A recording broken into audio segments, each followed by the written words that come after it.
Refírome a un 19 de maio, o momento en que outras latitudes anunciaban unha nova chegada do verán. Aquí aínda continuaría para nós esta existencia na prolongada estación sobre a neve. Falo dun tempo fríxido, cimentado contra a luz e fronte á sede, diante de calquera forma de claridade, incluso daquela aresta ou fulgor que queira emerxer a través das coseduras da argamasa destes muros, desta muralla da noite, para que non pase o día, para que se erga o inverno. Entre a infancia como entre as montañas, que non filtre a razón, o seu peso e a súa capacidade de fundar un exército de estrelas, constelación de parias.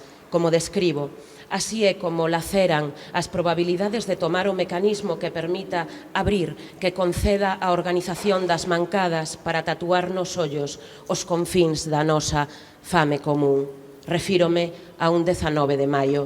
As campás acedían as horas desta cidade maltreita que se fixo xa inventario de lesións, que se encontra na agulla do compás que non menciona o norte, perdido setentrión para unha metrópole resgada por varias partes e con el nubradas as aves. Sen punto de partida, confundidas as aves, no camiño antes sequera de elevarse.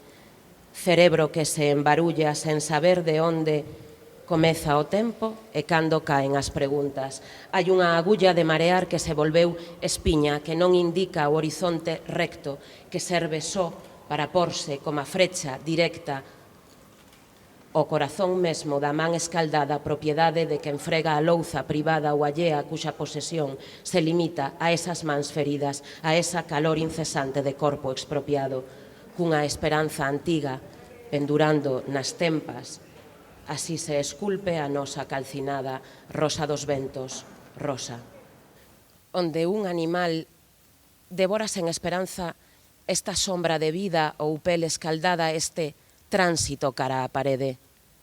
E hai aínda pétalos que arden na súa propia beleza calcinada. Hai o soño galopante dunha orquídea que medra cara ao norte, que cara ao norte se manifesta.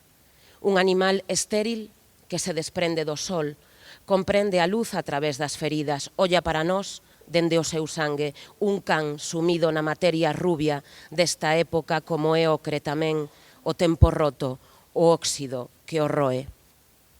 Dicimos, pois, esta febre que transmutou subterránea, doenza mesta do aire que conduce á torsión da mirada, á fractura das unllas, á división profunda da cidade entre a ira e a primavera cirúrxica que edificaron. Hai un animal deste lado da navalla, lambe o óxido que arroe, un animal que soña e faino fora do pensamento, sen cruce de clases, alleo a ecuación macabra que rexe para esta canción de Berces en Meniño, con el morto.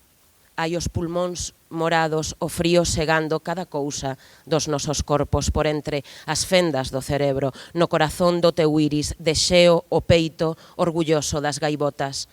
Desenvólvese así a sustancia ulcerada desta tempada núa sobre a neve. Moitas gracias.